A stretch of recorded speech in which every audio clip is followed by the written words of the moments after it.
So a few weeks after Trayvon Martin's murder, I read about an incident at the downtown plaza here in Gainesville, and also very violent, though not with such a horrific ending.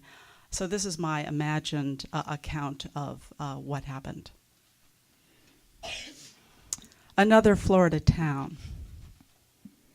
There was a scuffle in the bubble of the almost known. We let it groan, cry out, let go, pretend to end the scrape, the cement pound.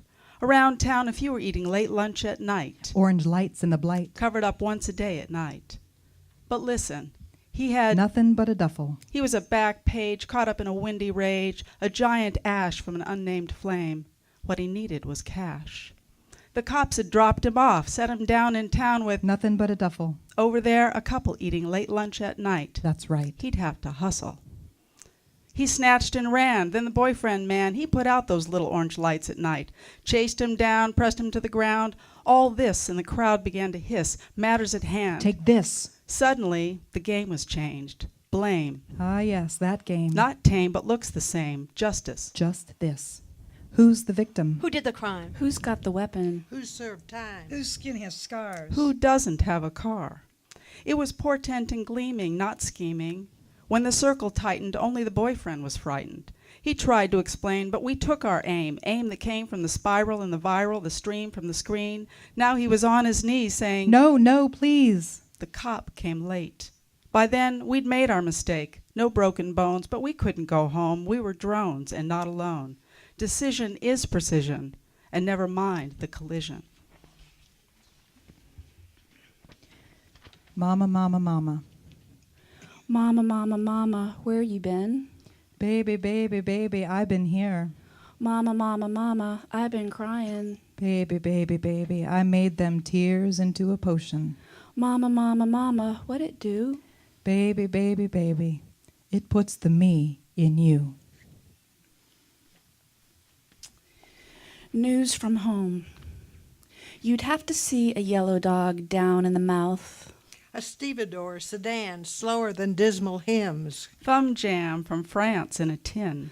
Lost lessons from Nantucket in the winter. The tragic end of the rich in racket and din. Their airs and crinolines syruping in swirls with plastic continents in the Pacific. Don't forget the tears stolen from common thugs. Black eyes and cackles of young girl cruelty dissident in the traffic. A prurient story infinitely interesting. Incidents, extremes, told wide-eyed. The cost of outrage, always heart. The cost of horror, a twice-told tale of Anne's errand. A pace, a magnet, a friend. You'd have to drive her mad with deranged chickens and kin in a dirt yard fenced in. Otherwise, there would be no way to stop her. Coyote. All day in the open pickup bed, you drape across the tailgate. If I were an angel hovering, I might think you were running in your sleep, except for that one front paw, nearly severed by the trap, except for the red splatters on your gorgeous coyote ruff. No one comes to claim you, even that night when young men gather in the parking lot to make a bonfire, stripping to the waist before its heat. They must ignore you for now. New hair on their chests flares up from their bellies like silhouettes of burning trees. They practice the ancient alchemies, increasing slowly how much poison they consume. They build up magical immunities. The next morning, death lends you its scent. You are still running in your sleep, still gold-furred and graceful. My breath makes its brief mist in the cold. I can tell by the tail. When an animal trips the sensor light, I can tell by the tail which digger will wage war with my yard. Armor-tailed armadillo, bushy-tailed raccoon, rat-tailed possum. I wake at night when the armadillo clunks against decks and walls and when the raccoon knocks off the top of the backyard bird bath, thump, then does the same thing in the front yard on alternate nights. I never hear the possum, only see it skulk by on his beady-eyed mission to destroy my imagined Eden. Each morning, I view the night's activity. Knocked over statuary, dug up plants, 1,000 holes in the yard to step around or stumble into. They will continue their raids, will win battles they are indifferent to, while I grumble curses and recall with a smile that when killed, cleaned, and smoked, they all taste like chicken.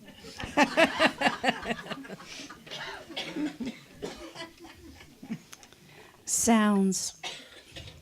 It's probably a coon trying to get in the birdseed bin when the moon is full and the little wiener dog sleeps.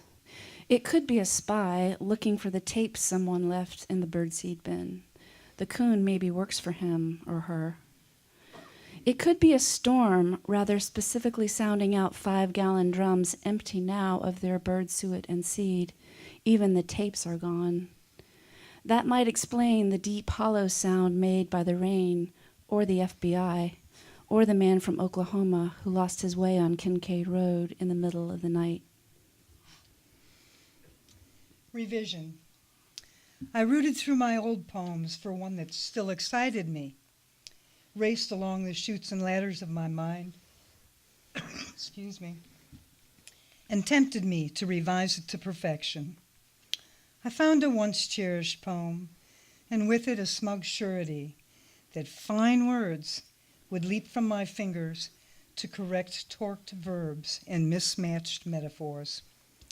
I scratched at words, groaned until I became pissy, and reached the brink, where a ghost hand shimmied the real truth at me, that I no longer want the lover, that all my sighs have faded, that there is no honest phrasing for expired dreams. The girl I left behind.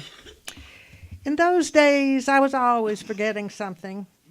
I'd leave something behind, forget something, forget about what others thought was right, forget the colors appropriate for the seasons.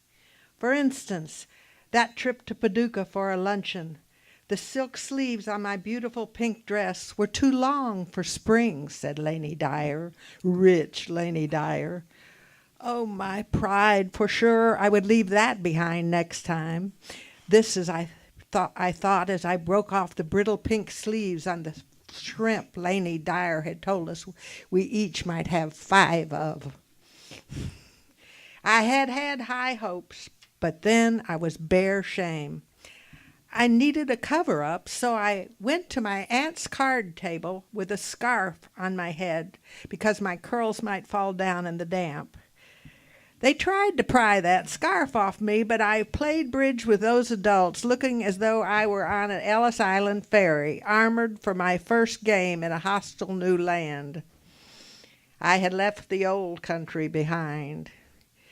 Then I learned to leave my face behind. That seemed to be the best way, since I would never have the right clothes, the right hair, but would try to, though the hope for success was behind like the gulls screaming behind the ferry looking for scraps, for fish caught in eddies.